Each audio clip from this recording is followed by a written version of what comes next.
For over a decade, the Five Nights at Freddy's franchise has terrified the internet not with its jump scares, but with its fantastic and extremely hard-to-decipher story.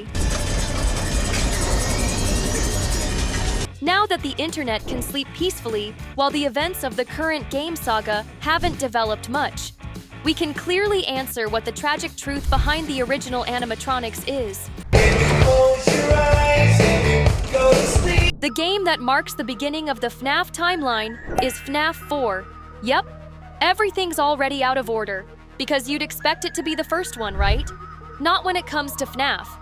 This game is entirely based on the incident that caused all the chaos that came after.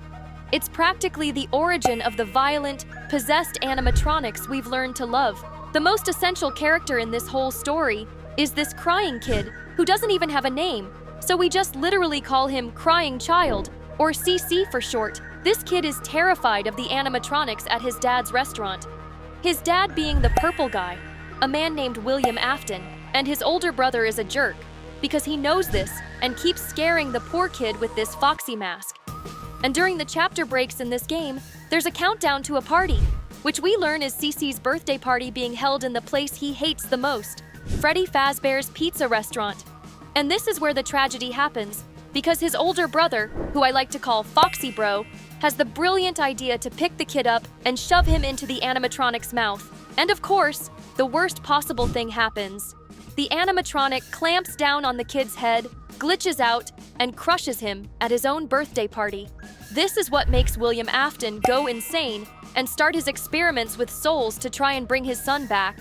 And it's what drives CC's brother, who we now know as Mike Schmidt, the protagonist of FNAF 1 and 3, to investigate his own father and make him stop his crimes with the big fire at the end of Pizzeria Simulator. So get your flammable materials ready and subscribe to the channel, because today we're going to learn the tragic story behind the animatronics of Five Nights at Freddy's here on Zigzag. If there's one thing about the FNAF story that's the most talked about, it's the famous Bite of 87. A lot of people at the time thought that the Bite of 87 was what happened to 2C, but the game clearly shows you that it takes place in 83, so that's not possible. The Bite of 87 is an event that happens in FNAF 2, which is a prequel to the games just like FNAF 4 was. Here we play as a night guard in a Fazbear entertainment establishment, just like Mike in FNAF 1 and 3, but this guy is someone named Jeremy Fitzgerald. As I mentioned before, William Afton started hunting children after what happened to his son, with the intention of carrying out various experiments involving their souls. This incident made national news and was a huge blow to the Fazbear Company, because what happened to all those children was a well-kept secret by Afton.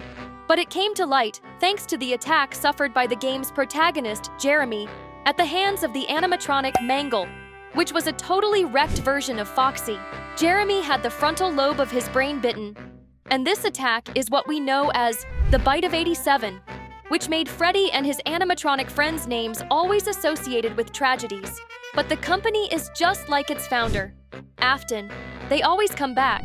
But after all, what is William Afton doing? Even before the breaking point of his madness, William Afton was already an incredible scientist and a brilliant inventor. All the charismatic animatronics were created by him through his company called Afton Robotics. And the guy was totally out of his mind, because he had an obsession with wanting to understand how people's souls worked, and if there was any connection between the soul, the place, and the conditions of a person's death. Then he realized that the children who visited his restaurants had very strong emotions toward the animatronics. They felt fear, fascination, and attachment. And then came the idea, could extreme emotions, especially fear, trap a person's soul in the physical realm? I'm telling you, the guy wasn't right in the head. But then, when the Bite of 83 happens and his son becomes a victim of his own creation, that's the moment he goes from mad scientist to psychopathic serial killer. In 87, when the famous Bite happens, he continued his experiments with children and lured 5 of them to the restaurant using the Spring Bonnie suit, with the intention of studying whether souls get trapped in the animatronics. And it works, because they awaken and take on that vengeful spirit we face in the games. All of this for one reason. Afton wanted to learn how to manipulate and control the souls trapped in the animatronics, with the intention of creating a sort of artificial eternal life, and maybe even bringing people like his son, CC, back to life. Are you following so far? I know it's crazy, but things will start to make sense. In the meantime, subscribe to the channel and hit the bell for more videos like this one. We discovered all of this thanks to the investigations of Mike Schmidt, who we learn is actually Mike Afton, William's oldest son, the older brother who put CC into the animatronics mouth back in 1983. And the way the souls of Afton's child victims get trapped in the animatronics is based on science, because thanks to the strong emotion of fear at the moment they kick the bucket, their souls generate electrical impulses that get imprinted into the animatronic metal, like a fingerprint. And in this way, Afton is able to extract and inject this imprint into any metal animatronic he wants. And that's why all the animatronics in the franchise are scary and violent, because they are the consciousness of the victims, being forced to live forever. But they don't live forever. Actually, there's a condition for their eternal rest, which is revenge against Afton.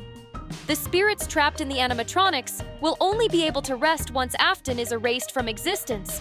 And that creates one of those Joker and Batman situations, you know? Since Afton says he'll always come back, and he really does always come back, the same happens with the children's spirits, who want to see him in the same situation as them, with his soul violently torn from his body. And their first revenge happens in FNAF 3, when the spirits unite against William, who sees his creation turn against its creator. In desperation, he enters his Spring Bonnie suit, which was precisely one of the suits he used in the past during one of the incidents with the children. And in a crucial moment, the suit's springs and mechanisms activate with him inside, literally crushing the guy inside the suit.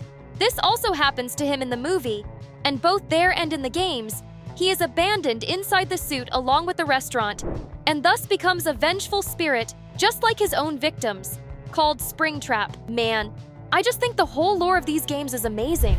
Do you like it too? Then type hashtag FNAF in the comments to get hyped with us. Of all of Afton's victims, after much struggle to uncover the mystery hidden in various external sources from the game, the FNAF community discovered one of the biggest mysteries in this universe, which was the identity of the child who possesses the golden Freddy suit. Well, it's a girl named Cassidy, who is different from the other children. She is extremely vengeful, and her fury is capable of trapping Afton in a purgatory of eternal suffering that is the game UCN, Ultimate Custom Night, where Afton spends day after day facing all the animatronics he ended up creating with his crimes. But this purgatory is not something natural. It is something completely controlled by Cassidy, in which her rage keeps the place running until she decides that Afton has suffered enough. Man, I think this is so cool, because everything started with Afton wanting to achieve eternal life through his soul experiments. And that's exactly what he gets. He lives forever here, but of course, not in the way he wanted. And everything supposedly ends when Henry, Afton's former business partner, lures all the animatronics into a single location and sets everything on fire, purifying all the souls with the flames, which destroy the metal components in which they are trapped.